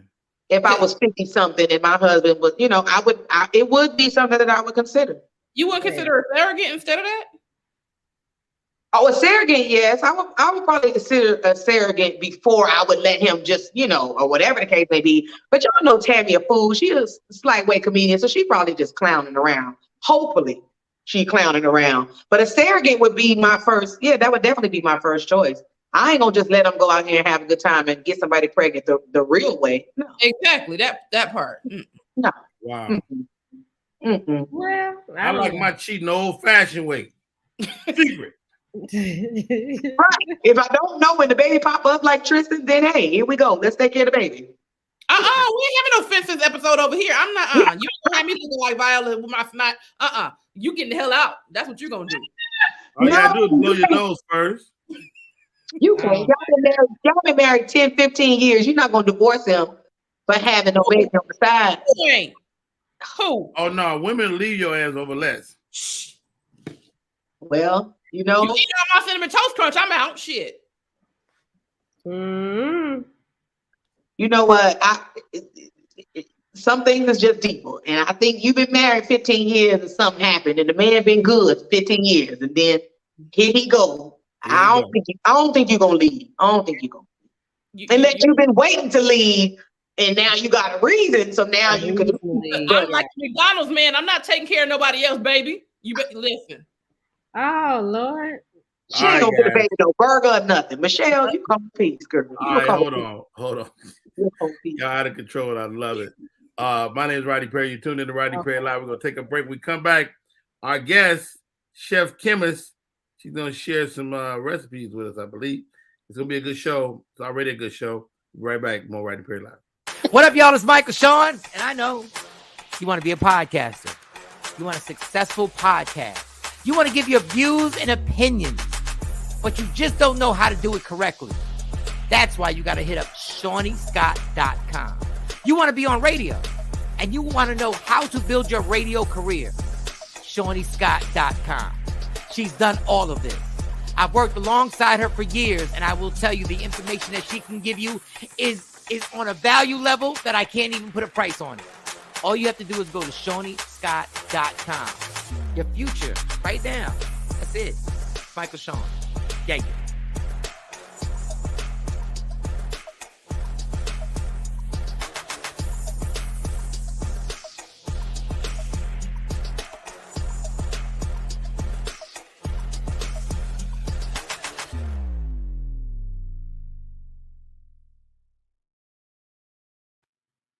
Party people, we are back in full effect. My name is Rodney Perry. You're tuning in to Rodney Perry Live. And yes, my guest today, celebrity chef chemist.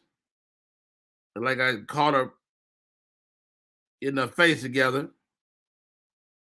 Let's get my co-host in here. Gina G. Too damn funny. Michelle C. in a place to be.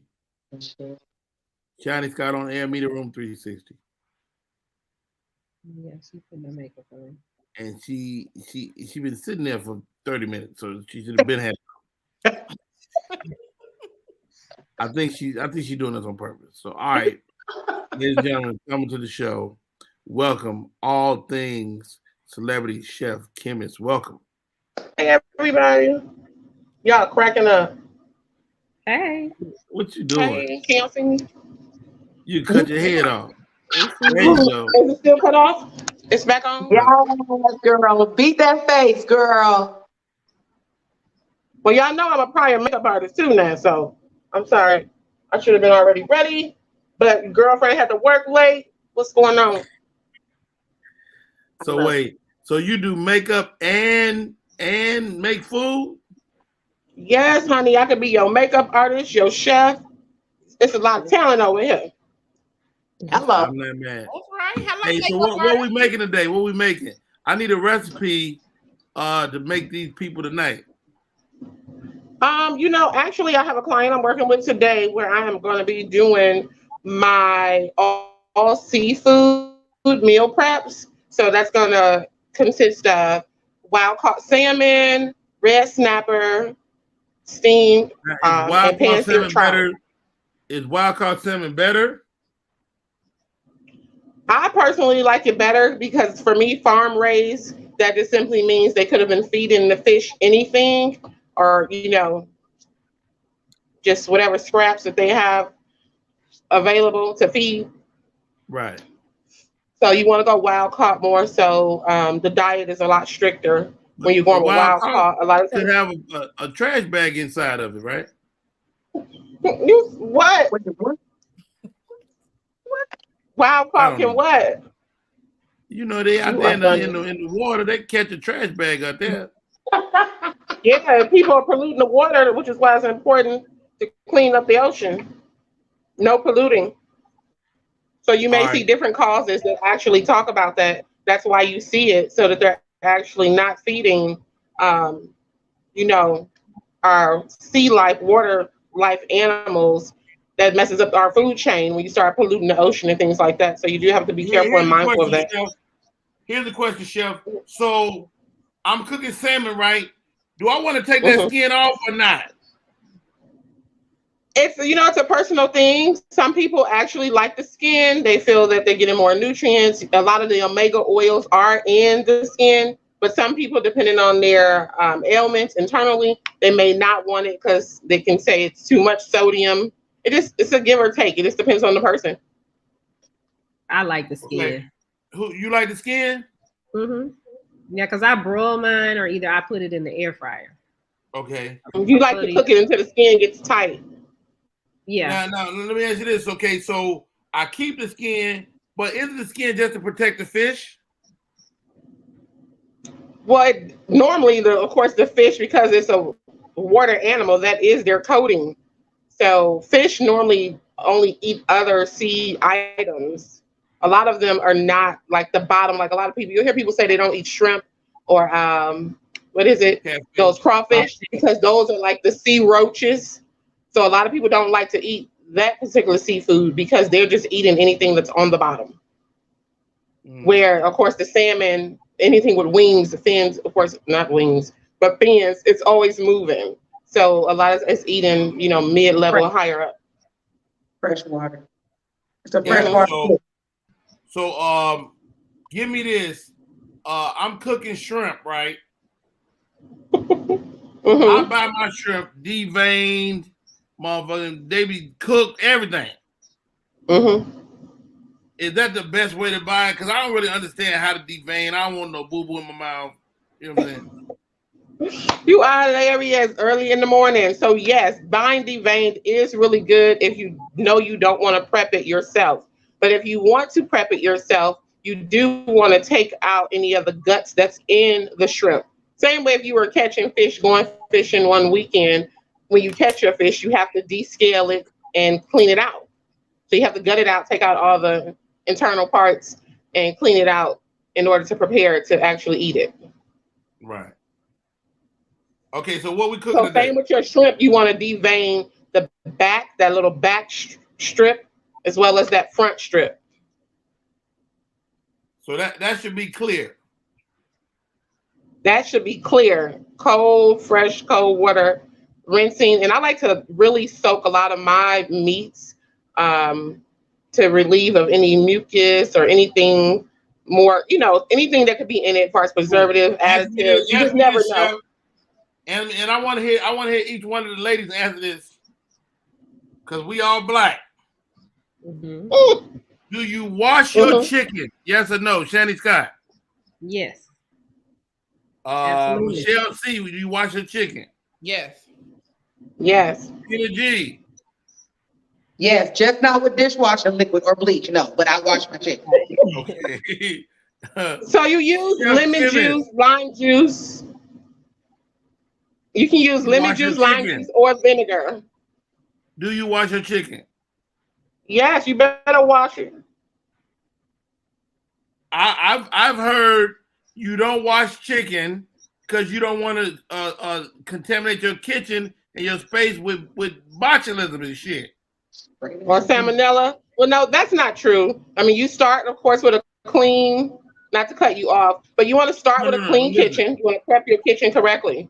And then also after cleaning the chicken, you do need to re-clean, disinfect, and sanitize the area. You do want to do that. And then also looking at where you're purchasing your meats from. You need to go with the freshest markets, the freshest stores. It's chicken. It don't matter. It's chicken, though. Chicken is still going to be everywhere.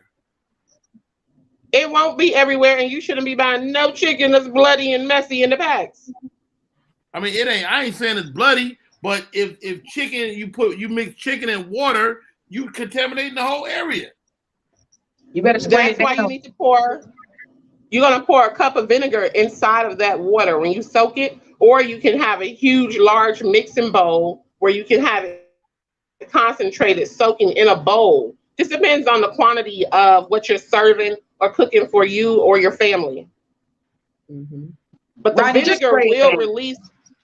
Yeah. Just spray it down with some disinfectant. I don't care if it's on the refrigerator. Spray it down. Wash that damn chicken. I'm cleaning my kitchen. He don't kill everything. I do not believe when people say he killed everything. I don't. You don't think so? No. If you I don't know. It could just be my. Hold on. Stop right there, Chef. If you put some chicken in a vat of grease at 700 degrees, ain't nothing gonna make it out. It probably won't make it out, but trust me, you can tell when someone did not clean meat because it's gonna taste like a funny film on it. We're talking about chicken specifically. Poultry, because whatever you want to call it. Clean your meat. Contaminate your area when you clean chicken. Is that not true? Were you not taught that? You were taught. Say that again. Huh? You said you can contaminate your area when you clean chicken. No, yes. If the chicken is contaminated, that depends on, to me personally, I really believe it depends on how the chickens are raised. Again, you go to some people, that's why you'll see on packages, free range chicken, or you might see farm raised. Some of them say, or some say grain fed. I'm not messing with you blacks no more. I'm done with you. I ain't got no chicken that look like horse knuckles or whatever. All right. Well, all jokes aside, Chef, what are we cooking, man? What can we prepare tonight?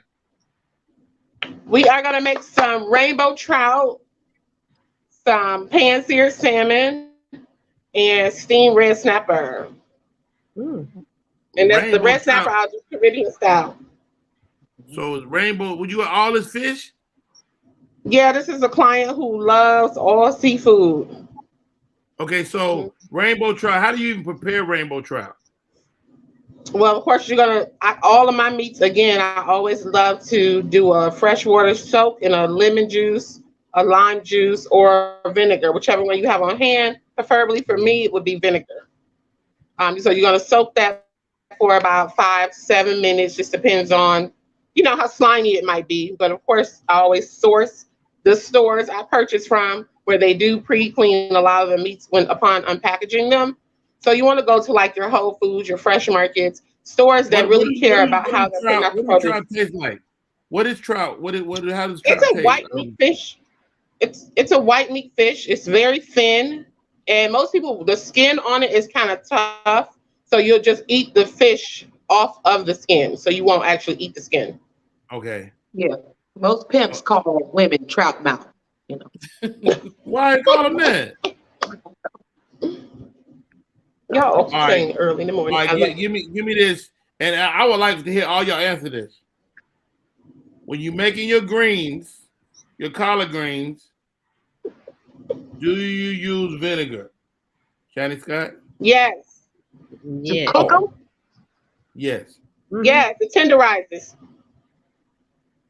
So I put 2 caps. Okay, Michelle. I can't make greens. Why not? I don't know how. Let me tell you something. Girl, if it's on YouTube, I can make it. Well, once I get that recipe, I can make it, but I don't know how to make it. Look up Southern greens on YouTube. But I came across. I made some greens this past weekend, and they were great. But I have friends who like I don't use vinegar in my greens. But all of y'all said y'all do. Yeah, they grandma. My vinegar is for greens. Yeah, like my vinegar is in my cabinet because I make greens. It's no other reason why I got vinegar. Only reason. I don't make greens often because I don't eat them. But I had to learn how to cook it. We don't eat it, but I know how to make it for Thanksgiving. Oh, that's a good point, LeBaron. LeBaron said he don't eat seafood unless he's near water. That makes sense. I messed up some greens so bad one time when I tried. I put, how you're supposed to put meat in them, and I couldn't find it. So I put hot links in there, and it didn't turn out right. In the greens? Hold on. You can use a hot link. But it didn't turn out good. You just have to cook it first. Yeah, pre-cook it first. Okay. Yeah, you didn't put them in the house. Yeah, it's not like the ham. Y'all just, if y'all don't season that water and wash them greens and put them in that pot and put it on low, that's it. Tell them. And we mix our greens, so you know. Oh, so what do you use? Like a mustard and a collard? Mustard and a collard. No. Yeah. Well, to me, mustards are tart. Yeah. If I were gonna mix a green, I would go with a mustard and a kale. But it just depends on your taste buds because mustard greens can be a bit tart. Yeah, so it's gonna give you definitely a different flavor. Collards are more milder green. Same as turnips. I like to eat turnips with kale or people say they mix greens. It was always a collard and a mustard. Yeah, that's what my granddaddy liked. So yeah, it just depends on your taste buds. It's a personal choice. Yeah, I hate turnips slimy. She said she got mustard, turnip greens, and kale. Mm-hmm. She's gonna be on the bathroom in a mission. Gonna be regular than a mug. Okay. Ooh, y'all funny. I love it. All right, Chef. Let me ask you this. And you know, black people eat a certain way, but as a chef, you have to prepare stuff another way. Like I know if I'm eating red meat, I want that motherfucker well done. But if you're in a restaurant, it's gonna probably come to your table medium at best. Do you adjust your cooking if you're dealing with blacks and or somebody else? It's not necessarily a ethnicity situation. For me, it's a personal preference per the client. So if you told me you wanted your steak or, you know, whatever that is, about 165 temperature, internal temperature with a cooking thermometer, you're actually going to test it. That's right at a perfect resting level so that it keeps the moisture in the meat. So when you do see meat that's medium well, they do that for texture purposes. For some people, preference, the more well done it is, the more tougher it could possibly be. But again, that depends on the cut of meat that you're actually cooking. Me personally, it's a preference. You want to ask your customer or your client, whether it's in a restaurant or a personal experience in home, you want to ask how would they like the particular or specific meat of choice for the evening prepared. Wow, you know what? That makes a lot of sense. I mean, you know, black people, like, I tell people, don't go in a restaurant and ask for nothing well done because they're going to give you the worst cut of meat. Is that true? Yeah, potentially. Sometimes depends on the restaurant. Sometimes they might give you, if it's a drier cut of the meat, if it's not from the fatty area, like the cheek or the thigh of the meat, the product, the animal, whatever choice, if whether you meat eater or a meatless alternative situation. Of course, meatless, that cooks really quickly because it's more of a plant-based meat, but the membranes and the textures, you do got to cook it down. But depending on how it's cut per the butcher, you can end up with a situation. It's kind of like if you ever ate lamb. So you can have stewed lamb chops that you would use to make like a soup or a stew type of meat, like oxtails or so. You know, if you don't cook them long enough, they're definitely going to be tough. Which, you know, they take about 6 to 8 hours to cook. But some people think that you can just boil them down real fast and eat them that way too, but they're not going to be tender. It's going to be tough. A lot of times with beef, you have to slowly cook it so that or same with roast, so that it can tenderize as it's cooking. All right. Well, guys, it's been an incredible day. Thank you for popping in with us, Chef Gina G, Michelle C, Shani Scott on air. I tell you what we got to do. I got to close out because I got to run my daughter to work. Okay. Wait a minute. What time is it? Okay, and we got another show coming up after you too. Big Bing's Break Room is coming on. Right. Yeah, and I knew that. I did know that. So we're gonna close out. How do we find you, Chef? Well, you guys can follow me on all things Celebrity Chef Chemist on my IG that you see in the bottom corner of the screen. That's one of my new pages because I have so many services and so many different talents and gifts that I utilize within all of my works of service. I definitely want to build that page out and kind of bring everyone into my world so you get to see a little bit about Chef Chemist brand, clients, friends, you know, everyone. So it's always a party with me. Everybody is definitely like family. And I don't want people to be confused about my brand, but I do like to be informative so they can know how to contact me. I mean, it's a long ass sentence, but I like it. Well, you know, you got to be informative, honey, because the kids will, you don't want them to get it misconstrued. I'm that man, Gina G. Too funny. How are you? And how do people stay in touch? I knew she was thorough when she put that thermometer temperature. When she said 160, I said, oh no, this girl's professional. Okay, you can find me at all social media platforms. Gina G Too Funny, y'all. That's Gina G number 2 funny. This girl is good. Michelle C, how do we find you? You can find me at Candid Kisses TV on Instagram and YouTube. Make sure you follow the podcast on YouTube at Candid Kisses TV. Shiny Scott on there, Media Room 360. And that's where you can follow me, Gina. I'm gonna be looking for your next video. That video. Yeah. I'm gonna inbox you for the video. Hey, follow my friends. Michelle C and I got a video that just went up at 10 a.m. It's a Barry the Blind Uber driver skit. Very funny. It's on YouTube and Facebook. My name is Rodney Perry. That's our show for today. We'll be back tomorrow with more show. Oh, we got Angie Stone tomorrow. Hey. I will be right back. We'll be back.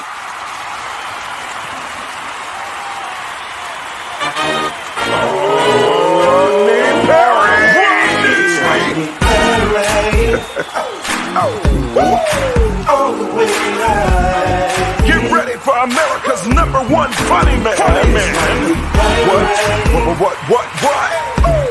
Hey. Make some noise.